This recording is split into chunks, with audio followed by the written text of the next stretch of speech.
is Q. Welcome back to the Q Network, and today I am going to be doing a hair video on how I dye my hair. So my natural hair color is black, and the very first time I dyed my hair about 2 years ago, I dyed it blazing burgundy, and then from there I went to honey blonde. And so what I have now is a mixture of the honey blonde and my black natural roots that's beginning to come out again, and this will probably be about my 4th time dyeing my hair this color. I usually dye it every 6 weeks, but this time I waited a little bit longer because I noticed my hair was a bit dry and brittle, so I wanted to take a break. So I waited about 2.5 months, so about, I guess, maybe 12 weeks this time before dyeing my hair again. So I like to use the Clairol Texture and Tones, and this color again is the Honey Blonde 6G. And I really like this. It is designed for women of color. This is the only brand that I've used. Even when I dyed my hair burgundy, I used the Clairol Texture and Tones blazing burgundy color. And so lately I've had to use 2 boxes because I do have a lot of hair. And so the first box will probably run out like halfway through my head. So I do use both boxes. The biggest piece of advice I would say is to follow the instructions. If this is your very first time dyeing your hair, there is a little guide here on the side. So like if your natural hair is black like mine was, it's gonna be more so of a, I don't know what you would call this, but like a dark brown kind of color.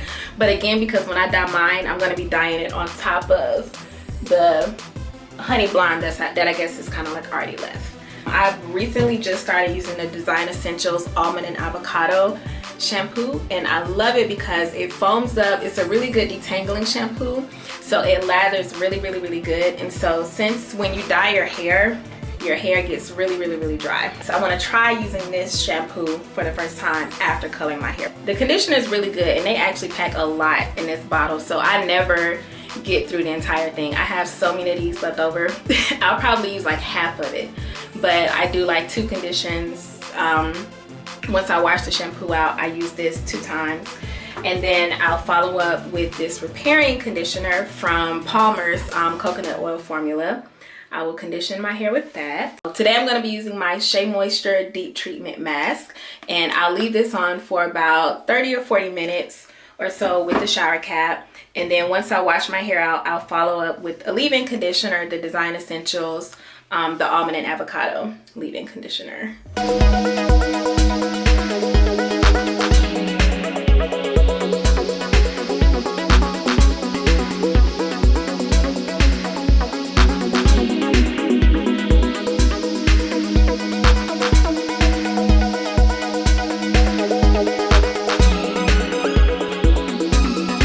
So to start, I put on the gloves that come with the kit, and the first thing that you're going to do is you're going to open the applicator bottle, which has the activating cream. There's a little tab that comes on the top, so you want to take that off, and all of the items are numbered. So as you can see, the actual color itself is labeled number 1 because you're going to pour that into the applicator bottle. Now I did miss a step with this first bottle. I forgot to put the booster in first because the booster actually goes in before you pour in the color, but I just did it backwards. So I poured the booster in after I mixed the color, and I just still shook it up, and I mean, it still worked fine. Also, while you're shaking up the applicator bottle, you want to make sure that you cover the tip with your finger, or else the dye is just going to spill all over the place.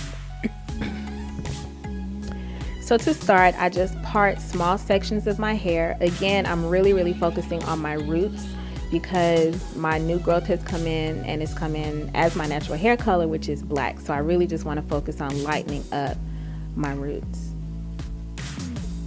So you put just enough to saturate the area, and I like to put it on top of the strands of hair on that section, and then also lift it and put a little bit on the bottom and around the edges.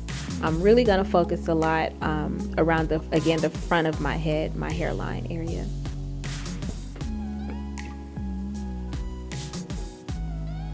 So I just continue this process all throughout, basically parting my hair and using the applicator bottle to apply the dye. And with this color, unlike using a red color or a burgundy or something dark like that, you don't really get to see the change right away. I remember when I dyed my hair blazing burgundy, you could see the change quickly. You could see the red dye. So at this point, I'm actually starting with the second bottle. So I've gotten almost halfway through my head with the first bottle, but again, it's mostly on my roots. So as you can see, my ends are still kind of dry because I haven't really put a lot of dye on the ends of my hair. Obviously, the longer the hair dye is on your hair, the more the color will take.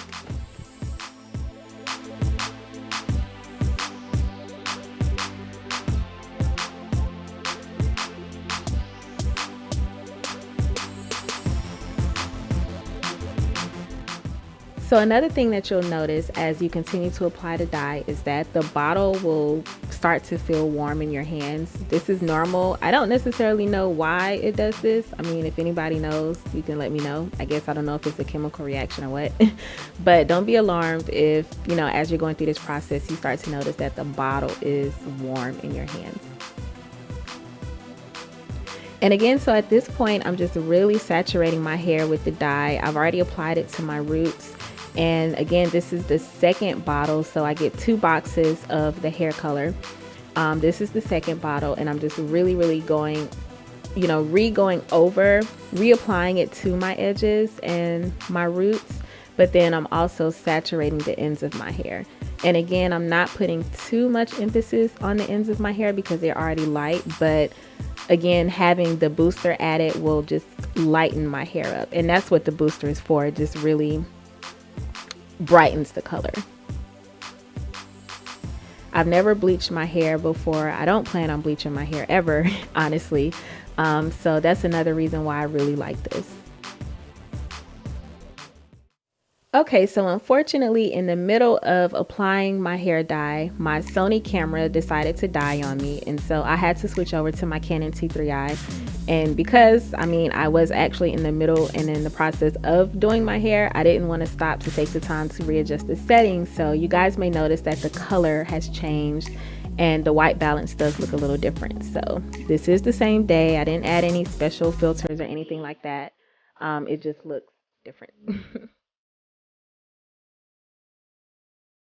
So at this point, I've taken the gloves off, which you really shouldn't do. They were just starting to irritate me because they were, you know, my hands were really soaking wet, and then I started to tear them. So I just decided to take them off, but I'm just kind of going over my head one last time. So now at this point, I'm going to put a shower cap over my head, and I'm going to let the color stay in for about 35 minutes to really start, you know, saturating my hair so that the color can sit in. Okay, so now I've just taken the shower cap off. I'm about to shampoo it. And as you guys can see, like I mentioned before, there's that black patch of hair. I missed this spot some kind of way. I could have sworn I applied the dye to it, but I'm going to go back actually later when I condition it, and I'm going to add some more color to it because I didn't throw my hair dye away. And I'm just going to add some more color to that spot because it is right in the front of my head.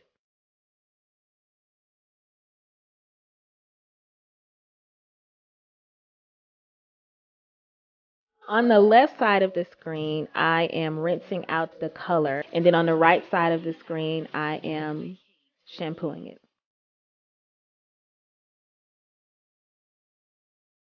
So here my hair is freshly shampooed, and I have the Palmer's coconut conditioner in, and so I'm just, I guess, being silly, I don't know, playing with my hair. It looks like ramen noodles. But again, I really love that Design Essentials shampoo because as you guys saw, it lathered a lot and it was a really good detangler. Now, even though the conditioner that I put in did not lather, it is in my hair, and I did a close-up so you guys can see how easily the comb goes through my head.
If you want to see more of these videos, please drop a comment below and don't forget to subscribe to the channel.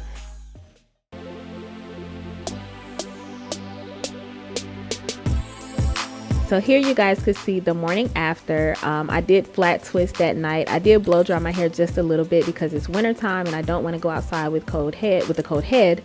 So I blow dried my hair a little bit and I installed flat twists and I took them out the next morning, and this was the finished product. I was really happy with this coloring job. Again, I wish I would have covered that black patch, but going back and re-adding the dye did help out a lot, so it wasn't as harsh. Thank you guys so much for watching my hair videos. If you want to see more of these videos, please drop a comment below and don't forget to subscribe to the channel. I'll see you guys next time. Thanks again for watching.